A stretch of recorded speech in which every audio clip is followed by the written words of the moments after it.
Assalamualaikum warahmatullahi wabarakatuh.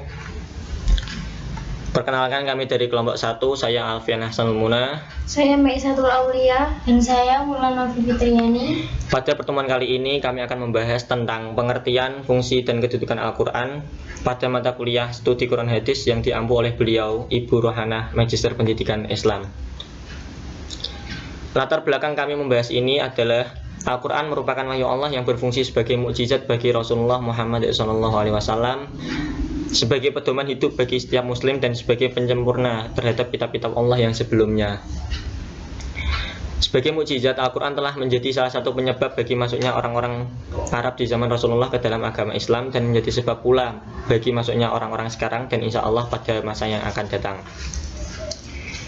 Selain itu, Al-Quran telah membuka lebar-lebar mata manusia agar mereka menyadari jati diri dan hakikat keberadaan manusia di atas bumi ini, juga agar manusia tidak terlena dengan kehidupan ini. Al-Quran juga mengajak manusia berpikir tentang kekuasaan Allah Subhanahu wa Ta'ala. Al-Quran juga mengajarkan kepada manusia untuk membuktikan tentang adanya hari kebangkitan, dan bahwa kebahagiaan manusia pada hari itu akan ditentukan oleh sikap semasa hidup mereka dengan apa yang dikehendaki oleh Sang Pencipta Allah yang Maha Kuasa. Rumusan masalah yang akan kita bahas pada pertemuan kali ini: yang pertama, apa pengertian Al-Quran? Yang kedua, apa perbedaan antara Al-Quran dan hadis qudsi? Yang ketiga, apa fungsi Al-Quran? Dan yang keempat, bagaimana kedudukan Al-Quran? Tujuan dari penulisan ini yakni untuk mengetahui apa pengertian Al-Quran, mengetahui perbedaan antara Al-Quran dan hadis qudsi, mengetahui fungsi Al-Quran, dan untuk mengetahui bagaimana kedudukan Al-Quran.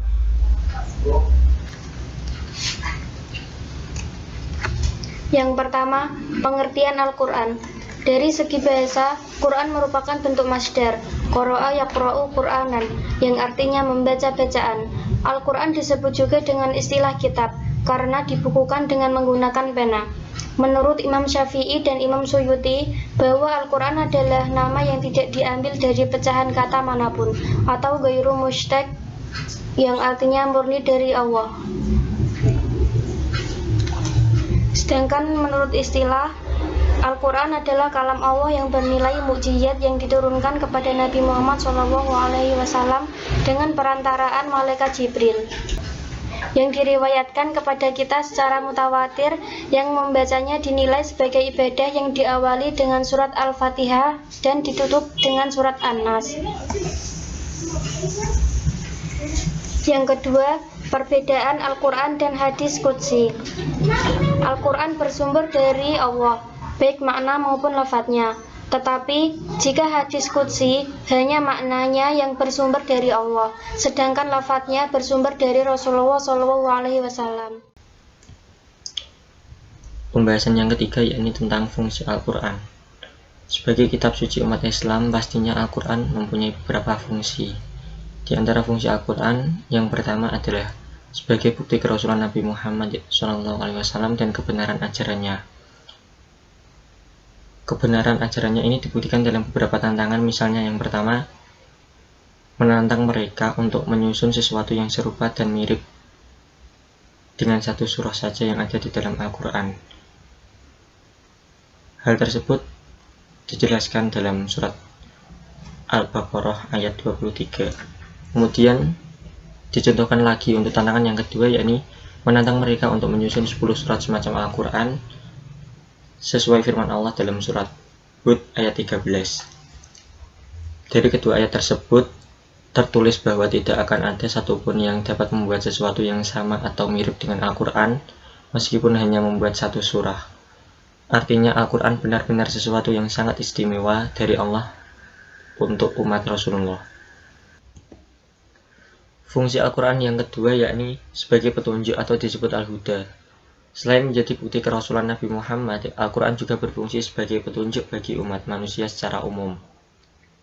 Salah satu ayat yang isinya memberikan petunjuk adalah surat Al-Baqarah ayat 185, yang isinya dimana ketika kita sedang sakit ataupun kita sedang perjalanan jauh dan tidak mampu untuk melaksanakan puasa Ramadan, maka kita boleh untuk tidak puasa pada hari itu dan menggantikan dengan hari yang lain atau mengkodoknya.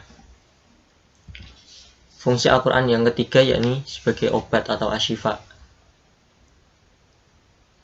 Al-Quran kaya akan obat atau penawar penyakit yang ada di dalam hati, misalnya penyakit iri, penyakit dengki, penyakit sombong, dan cinta kepada dunia dan sebagainya.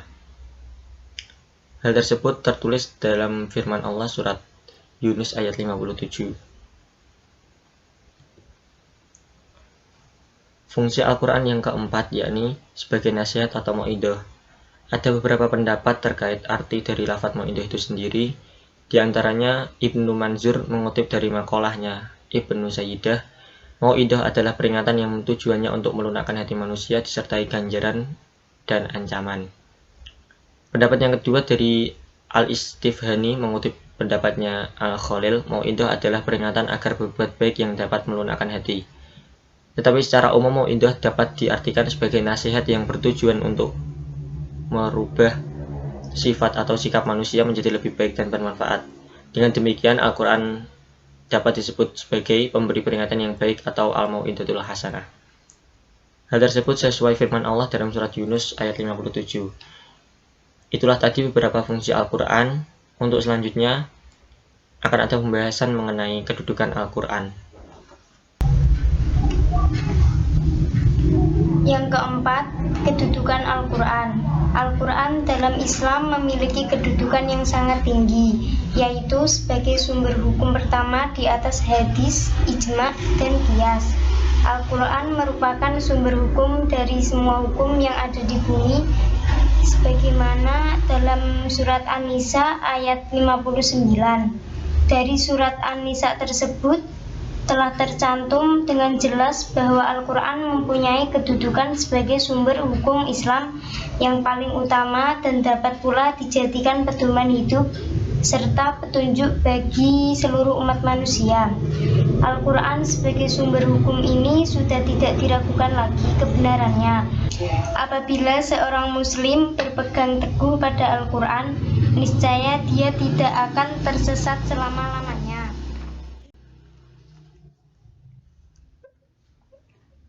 Kesimpulan, Al-Quran berasal dari bentuk masdar, dari lafal qara'a yaqra'u Qur'anan yang berarti membaca atau bacaan. Al-Quran disebut juga sebagai istilah kitab karena dibukukan dengan menggunakan pena. Sebagaimana yang telah dikemukakan oleh Imam Syafi'i dan Imam Syuuti, bahwa Al-Quran adalah nama yang tidak diambil dari pecahan kata manapun, atau yang disebut ghairu mushtaq. Sedangkan definisi Al-Quran menurut istilah adalah kalam Allah yang bernilai mukjizat yang diturunkan kepada Nabi Muhammad SAW dengan perantaraan malaikat Jibril, yang diriwayatkan kepada kita semua secara mutawatir. Yang membacanya dinilai sebagai ibadah yang diawali dengan surat Al-Fatihah dan ditutup dengan surat An-Nas.